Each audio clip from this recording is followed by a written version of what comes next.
Thank you for tuning in and tuning into Zillow's Homes Are Under Water, including your San Diego real estate market update for November. So this is what Zillow won't tell us about their flips turning into flops. You might have heard Bloomberg reporting that Zillow owned more than 7,000 homes earlier this year. So the company was so bullish on the outlook for price appreciation that they said they tweaked their algorithms so they would make higher offers, leaving it with a lot of winning bids. But they also didn't tell us that they got a bond of $1 billion, had money to spend, and their overpricing and overpaying on properties actually has been going on for over a year, because I know of a few investors that sold their property to Zillow and couldn't believe it how much Zillow paid. Now they're telling us that they have a backlog. Really? Why are you laying off 25% of your workforce? So the story doesn't make sense to me. So what does Zillow know that we don't know? Let's find out. My name is Lenska. I'm a real estate broker invested in helping you build your real estate empire. I do ADU consulting and feasibility studies, and obviously I'd love to help you on your next transaction. Please also check out my educational events. They're free or just a very low tuition fee.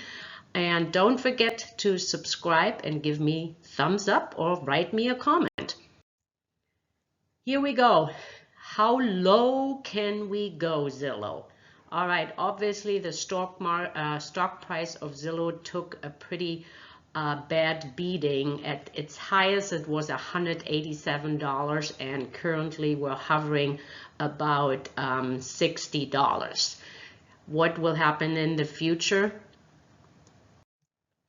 So, but Zillow is not alone. If you're looking also to far to the east, to China, if you look at Evergrande, and everybody probably has heard the story and about Fantasia.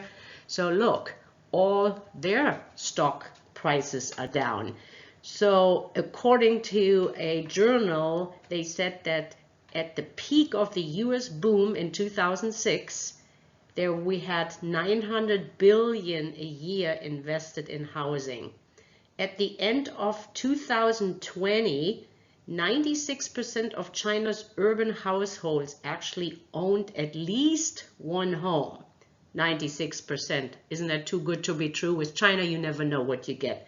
Now, we all know what the home ownership is in the US, right? It's between 60 and 65%.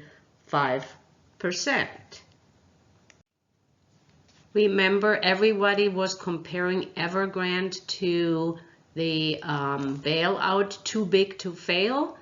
96% home ownership sounds to me too big to fail.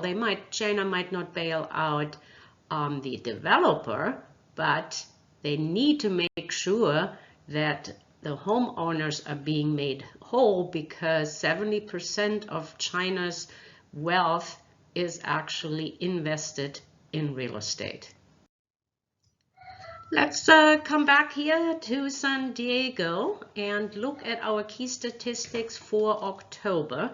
We're looking at a median home price at $750,000, which had a 15.1% appreciation. If you're looking at just the detached homes, I was at $862,000, up 14.9% year over year. If you're looking at the median home price for attached units, it's $565,000 with 18.4 appreciation. So the lower end of the market is appreciating better, because this is also where the affordability lays. The average price per square foot is about $540, which is up over 20% year over year. Remember, this is the average. We're still moving properties pretty quickly between 11 days and closing 21 days.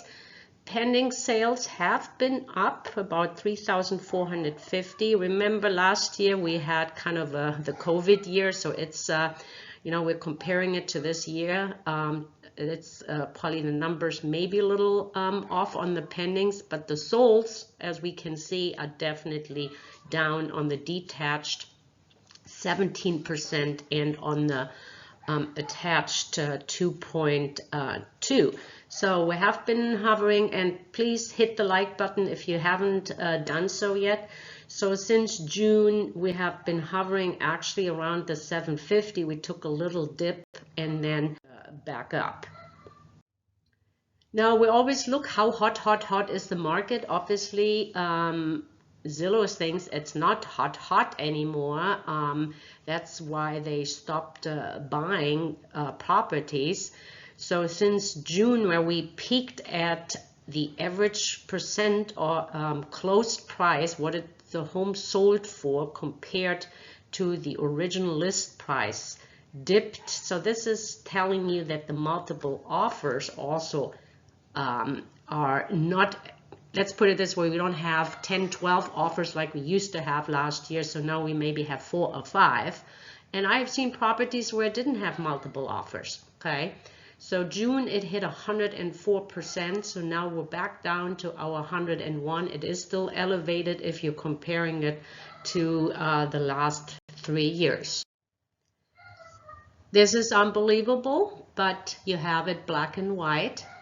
We have 1661 detached homes currently on the market, 734 townhomes and condos, and 221 manufactured and mobile homes, which gives us an inventory less than a month. And as you guys can see, 2019 really took a deep drop. So the last time I checked, like yesterday, we had 2,640 total listings on the MLS. So that will obviously result in less solds. So if there are no houses to buy, how can we bring up the solds? But inventory levels across America really continue to trend near record lows, as this kind of chart shows, wherein you actually see, like I mentioned, Boise, Idaho. Look, that is a huge increase year over year, where the red numbers, the darker red, is a decrease of inventory over 50%, which includes like Miami, Florida, or Orlando, Florida, for example. So this is a very hot market, where you can see San Diego kind of is in the middle. But there is an area in California, sorry, I don't recognize it right now, but there is some increased inventory. So, but look for those in Colorado. It's Colorado Springs. And remember, those are some of the areas where we saw a steep increase in appreciation. And I believe this is exactly what Zillow is seeing, that the appreciation is slowing down, and they figured to take a loss this year, then a maybe higher loss next year. And to what I was just saying, here are the appreciation surges from September 20 to September 21. This is growth percentage per Zillow. Okay, so we just looked at San Diego. Hopefully you guys remember actually what I said, what the appreciation was, right? We had about, let's call it a 16%. So Zillow has it out of one or another reason for 26%. But mine are January to January, where, not January, from month to month. In September, we did have a higher appreciation. I think it was about 20%. So if you go back and listen to that. So you see Boise, Austin, Phoenix, all the usual suspects, Provo, Utah, Ogden, Stockton, Spokane, and Northport, Florida, even Reno, Nevada. Those are Salt Lake City. Look at Riverside is also on the list. for one of the cities with the highest appreciation. But we all know that if you are appreciating a lot, you also have a chance to go down a lot in a market turn. And is this what Zillow is telling? The market is turning? Don't forget to hit the like button and to subscribe. I put a slide in because I always forget to mention it.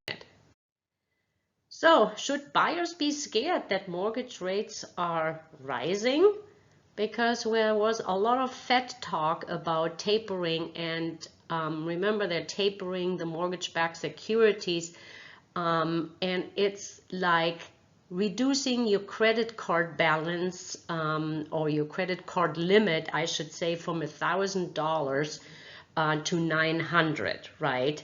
So it's a lot of talk, but not really. It will not have a lot of effects. But are they able to raise interest rates? Remember, we have a really high debt to GDP ratio, so the Fed is interested in inflating away our debt. So, but mortgage rates are up, but still are in the low threes, which is less than inflation.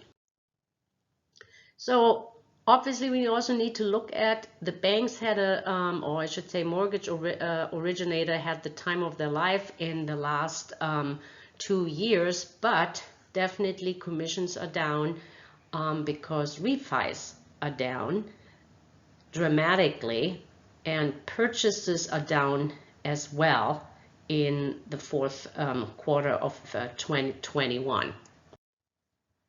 Where will the listings be coming from? Definitely not from baby boomers, as I lay out a couple of points here that 28% of real estate transactions 2020 were for those looking to downsize.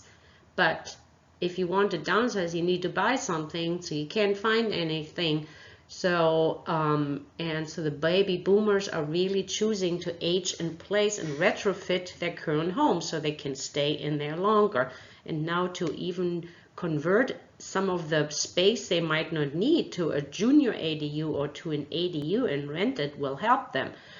And higher cost could mean more seniors with mortgage debt, as if they're downsizing, they might still pay the same mortgage for a smaller place. So, and that is clearly seen in the number of older homeowners with debt is actually increasing from 33% in 2007 to 55%. It's like nearly doubling in 2019. And that is attributed to mortgage debt, according to the Urban Institute. Here are the local interest rates. If you're interested, give Meredith Stowers a call, especially if you're in the ADU or construction space. They have fantastic rates and super knowledgeable. Now, Fannie Mae has an HPSI, which practically is a sentiment index about how people feel about real estate. How do they feel? Let's see, we took a deep dive in April 2020, we covered, but then we're sidetracking right now and we're at a barely 75.5%. Where is that negative sentiment coming from? Oh, well, it's always coming. Is it a good time to buy? We're down 60 points year over year. Now, we're also noticing that people don't believe that mortgage rates will go down, so less people believe it. And like I'm always saying every time, this is the key number: will your household income increase? And less people, again, down -3%. But the main reason why we have a downturn in the sentiment is because 65% of consumers think the economy is on the wrong track. This is the furthest it has been since August 11. Okay, so you guys can see the blue line is the wrong track, and the dark line is the right track. They're actually diverging at the moment. Has it something to do with inflation fears, with economic uncertainty, maybe still with the COVID virus? But, you know, in the last 2 years, that hasn't slowed down housing at all. But did we pull demand forward is the question. And will we flatten out? And do we still have people that are able to qualify? So what about affordability? Will it break the bank? So right now we're looking at a California affordability 23%, which is, as you guys can see over the year, obviously we hit a low in 2006, 2007. Now we're 23%. Now, if we're taking Los Angeles, it's very similar to San Diego. It took a minimum annual income of $103,200 in 2020. Today, in the second quarter of 2021, you need to make $134,400, which is a 30.2% increase. So by county, obviously San Diego is still in the lower 20%. So we just have about 12 counties where the affordability is lower than in San Diego, and it looks like about 21%. So what is your inflation number? Obviously, if people spend more on gas and groceries and everything else, the less discretionary income they have to spend, or they can't even save up for a down payment. So you need to make more money. And it doesn't look like that the nominal wage growth has been actually far below the target in the recovery, meaning the inflation rate is higher than what the nominal wage growth is. So wages, like inflation is a tax. Wages are rising, but inflation may give workers a 2% pay cut, with other words. We also still have the supply chain issue, that the California container chaos, that 80 ships are waiting to be unloaded. But hey, the Texas governor launched the Escape California Twitter campaign this week with a 30-second video telling carriers that in less than 2 weeks they can reroute cargo, one of the 24/7 functioning Texas carports. Not California leaving to Texas to buy homes. Now they're also maybe becoming a bigger port.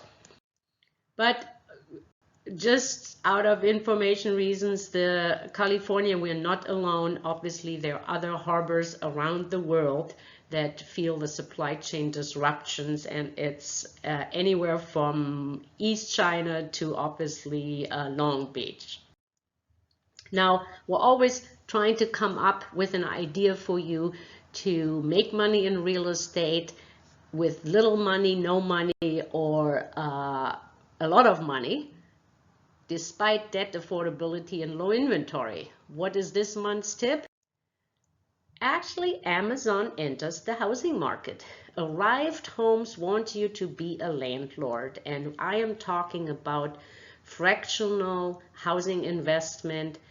They really want to make real estate investments more democratic, like Roofstock, Cadre, and Fundrise. So check those out, and you can invest as little as $100 and let me know how it goes.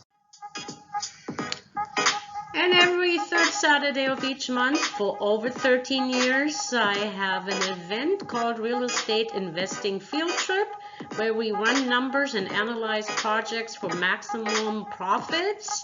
And I do this to have you avoid investing like Zillow and losing money, because we can't afford to lose money.